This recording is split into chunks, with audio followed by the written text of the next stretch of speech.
Bonjour et bienvenue dans cette nouvelle édition du QG Weekend. Au sommaire de l'actualité, le sommet de l'Union africaine se poursuit ces 17 et 18 février en Éthiopie avec la conférence des chefs d'État et de gouvernement. L'Afrique de plus en plus secouée par les coups d'État, les changements de constitution, les conflits et les questions liées au développement sont au programme de ce 37e sommet.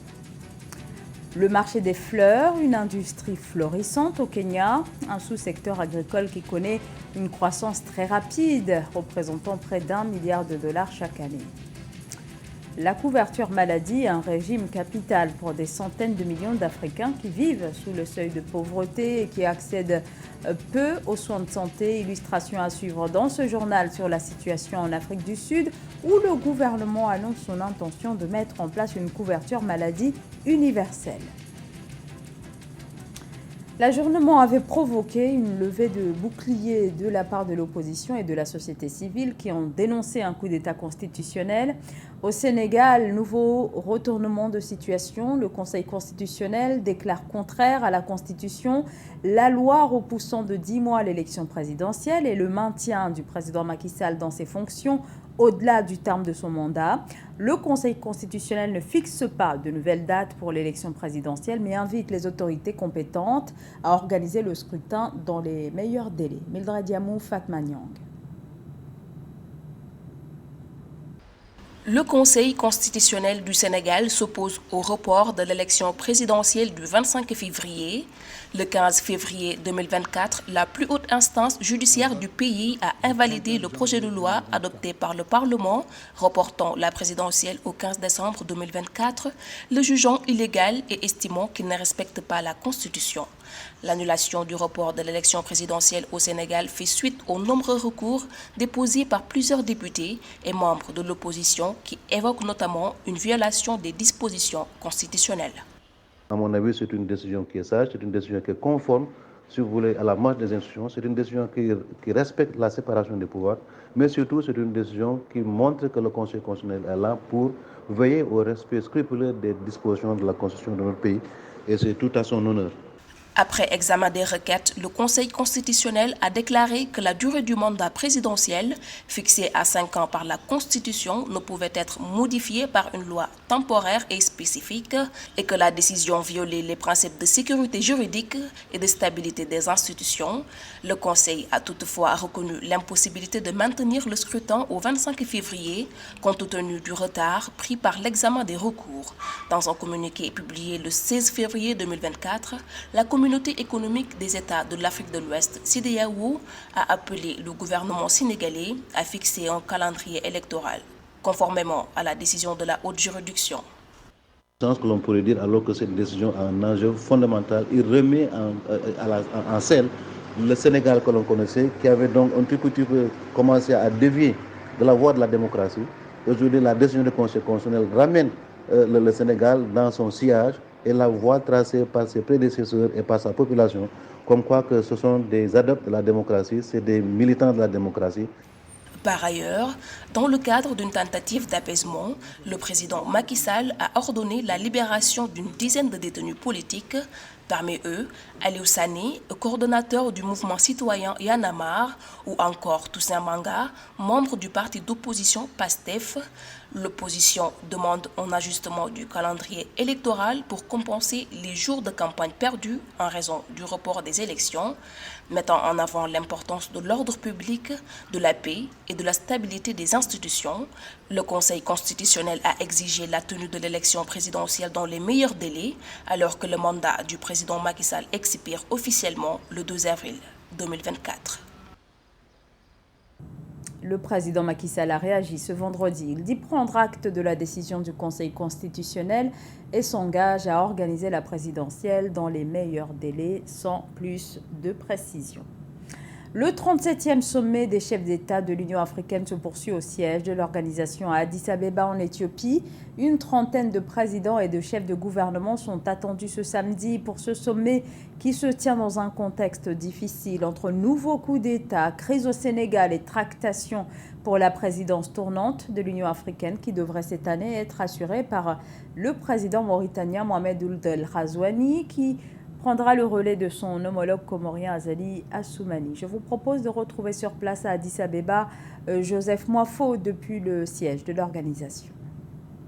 Ce samedi 17 février 2024 sera officiellement lancé ici même, à Addis Abeba, capitale de l'Éthiopie et siège de l'Union africaine, le 37e sommet des chefs d'État et de gouvernement. L'organisation continentale verra un nouveau président à sa tête, le chef d'État mauritanien Mohamed Ould Ghazouani, pour un mandat d'1 an. Il succède au président comorien Azali Assoumani. Le nouveau président en exercice de l'Union africaine aura à suivre plusieurs défis politiques et sécuritaires sur le continent, à l'instar de la crise à l'est de la République démocratique du Congo, le terrorisme dans le Sahel, les transitions en cours dans divers États. On note l'absence de 2 États membres à cette rencontre annuelle des chefs d'État et de gouvernement, à savoir le Gabon et le Niger, tous 2 suspendus après des coups d'État qui rejoignent ainsi les autres États suspendus depuis 2012 et 2022 que sont la Guinée, le Soudan, le Mali et le Burkina Faso. Après l'adhésion de l'Union africaine en septembre 2023 au sein du G20, le groupe de 20 grandes économies mondiales reste à évaluer les premières retombées à cette adhésion pour le continent. À la suite du chef d'État des Comores, Azali Assoumani, le président Mohamed Ould Ghazouani sera le dirigeant chargé d'assurer une véritable représentation de l'Afrique dans cette instance et dans d'autres centres de décision mondiaux, à l'instar du Conseil de sécurité des Nations Unies, où le continent continue de demander 2 sièges permanents et 5 sièges non permanents. Il est à noter que tout au long de 2024, l'Union africaine conduira ses activités sous le thème de l'éducation après l'accélération de la zone de libre-échange continentale africaine en 2023. La Commission de l'Union africaine justifie cet accent mis sur l'éducation par le fait que l'Afrique est confrontée au niveau d'éducation les plus bas à l'échelle mondiale. Des discussions sont envisagées pour améliorer l'accès à une éducation de qualité à travers l'Afrique, en plaidant pour des investissements accrus et la formulation de politiques efficaces. Sont donc attendus au siège de l'Union africaine, les chefs d'État et de gouvernement. Ils devront tabler sur d'autres problématiques qui continuent à plomber le décollage du continent. La clôture de ce 37e sommet de l'Union africaine est prévue pour ce dimanche 18 février 2024. Depuis Addis Abeba, en Éthiopie, Joseph Moifo pour Africa 24. Le Conseil exécutif de l'Union africaine valide la candidature de Philémon Yang au poste de président de l'Assemblée générale des Nations unies. Un succès diplomatique pour le Cameroun qui a reçu un soutien important de la part des États d'Afrique centrale en faveur donc de la candidature de cet ancien Premier ministre. Nathalie Mo. C'est une nouvelle victoire pour la diplomatie camerounaise. L'ancien Premier ministre du Cameroun de 2009 à 2019, Philémon Yang, a été désigné candidat à la présidence de la 79e session de l'Assemblée générale des Nations unies qui se tiendra en septembre 2024. Le choix a été opéré au sein du comité des candidatures de l'Union africaine le 14 février 2024. Réputé pour être un homme de médiation et de consensus, Philémon Yang a reçu le soutien des 11 pays de la CEAC pour ce poste en juillet 2023 lors de la 23e session ordinaire de la conférence des chefs d'État et de gouvernement du bloc communautaire. Nous sommes certains qu'il portera pour les couleurs de notre continent. Hier, il a été candidat du Cameroun, il y a les 100 même, mais après cet endossement, il est devenu définitivement le candidat de l'Afrique. Président de l'Assemblée générale des Nations unies pour un mandat d'1 an, Philémon Yang aura la charge de fixer les thèmes des débats, présider les sessions, faciliter les négociations sur les grands enjeux planétaires et les résolutions onusiennes. En janvier 2024, lors de la cérémonie de présentation des vœux soutenant la candidature du Cameroun, le président Paul Biya a souhaité que la présence d'un Africain à ce poste accélère la réforme du Conseil de sécurité de l'ONU. L'ambition du chef de l'État camerounais rejoint la vision de l'Union africaine qui milite pour 2 sièges permanents au Conseil de sécurité des Nations unies pour l'Afrique. Dans un monde qui semble se complaire dans les voies menant à sa perdition, nous continuons de croire aux Nations unies. Nous continuons de croire dans les valeurs qui la fondent et dans les rêves qui habitaient ceux qui l'ont fondée. La désignation de Philémon Yang comme président de la 79e session de l'Assemblée générale des Nations unies sera rendue officielle le 18 février 2024 à l'occasion de la 37e conférence ordinaire des chefs d'État et de gouvernement de l'Union africaine. Depuis la création officielle de l'ONU, le 24 octobre 1945, le seul président de l'Assemblée générale originaire d'un pays d'Afrique centrale est le Gabonais Jean Ping en 2005.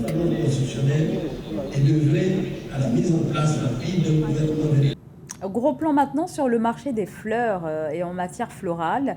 La réputation du Kenya n'est plus à faire. Ce pays d'Afrique de l'Est est considéré comme l'un des premiers exportateurs au monde et le premier producteur de roses au niveau international. Une industrie des fleurs qui a le vent en poupe. Catherine Gombe. La taille du marché de la floriculture au Kenya devrait passer de 1,04 milliard de dollars en 2023 à 1,34 milliard de dollars d'ici 2028, selon le Kenya Flower Council. Seulement, le contexte de récession économique mondiale pourrait remettre en question ces prévisions. En effet, depuis la pandémie de Covid-19, ce pays d'Afrique de l'Est a vu ses exportations vers l'Europe chuter de 6,9% en raison de l'augmentation du prix des intrants, mais également des restrictions imposées par les pays importateurs. Une situation pour laquelle les producteurs appellent à plus d'investissement. What is missing? There are two areas that are missing. Number one, que manque-t-il? Il y a deux domaines qui manquent. Premièrement, nous avons besoin du gouvernement pour injecter des ressources et deuxièmement, nous avons besoin du gouvernement pour créer une atmosphère propice à l'investissement. Promotes much more investment in our sector.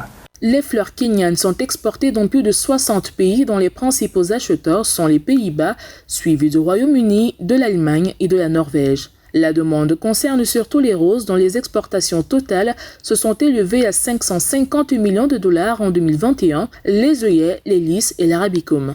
Aujourd'hui, les autorités souhaitent diversifier leur carnet d'offres en privilégiant des fleurs qui supportent mieux la chaîne de froid comme la gypsophile et la statice. Le but étant de séduire des pays comme l'Arabie Saoudite ou le Canada. Nous explorons des voies au Moyen-Orient, qui est l'un de nos consommateurs des fleurs les plus intéressants, ce qui nous a amené à modifier notre stratégie, même en tant qu'entreprise. L'industrie de la floriculture kenyane reste confrontée à de nombreux défis, parmi lesquels les coûts de production élevés, le conditionnement des fleurs lors du transport, les parasites, mais davantage les sécheresses et les inondations dues aux conditions météorologiques irrégulières. Cependant, le gouvernement kényan se dit prêt à tout mettre en œuvre pour consolider sa place de premier producteur mondial de roses. La problématique liée à l'accès aux soins de santé, l'un des maux dont souffre le continent africain. Des millions de personnes décèdent chaque année faute de soins. Des soins de santé, mais aussi des médicaments qui restent inabordables en raison notamment de dépenses publiques dans la santé 10 fois inférieures à la moyenne mondiale. Alors, afin de faire face à ce problème, l'idée d'une couverture maladie universelle fait son chemin dans quelques pays du continent africain, comme en Afrique du Sud, où le gouvernement souhaite mettre en place ce régime. Marie-Raphaël Antolo. Le président sud-africain Cyril Ramaphosa a annoncé le 14 février 2024 sa décision de signer le projet de loi sur l'assurance maladie nationale. La promulgation de ce projet de loi permettra de fournir une couverture maladie universelle aux Sud-Africains. Cette décision est annoncée alors que le pourcentage de personnes couvertes par un régime d'aide médicale était de 16,7% en 2022. The fact that we need to move to what is called universal healthcare coverage is an area of no debate. This is a resolution that was passed a while ago, and South Africa is one of the signatories to that agreement. Initialement déposé en août 2019, le projet de loi sur l'assurance maladie a été adopté le 12 juin 2023 à l'Assemblée nationale en Afrique du Sud. Ce projet de loi, selon les autorités sud-africaines, vise à fournir des soins de santé à des millions de citoyens les plus pauvres dans le cadre d'une refonte majeure d'un système à deux vitesses qui reflète encore des profondes inégalités raciales et sociales 3 décennies après la fin du régime de la minorité blanche. Cependant, les groupes d'entreprises s'y opposent fermement affirmant qu'elle entraînerait un désinvestissement dans le secteur de la santé et nuirait à l'économie déjà fragile de l'Afrique du Sud. We are all aware of the resource constraints that are experienced by the public sector and also many other issues pertaining to healthcare workforce that are often deficient. You've got almost like an oversupply of practitioners and facilities on the private side.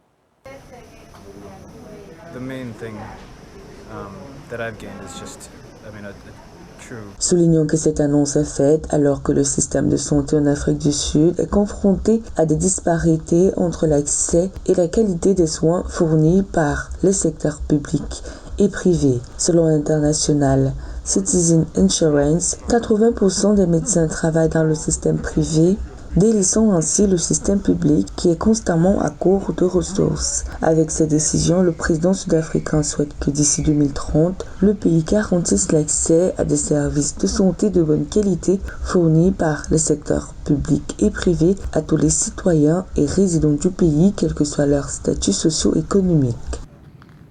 C'était le journal de la rédaction. Merci à vous tous de nous avoir suivis. Restez avec nous sur Africa 24, l'information continue.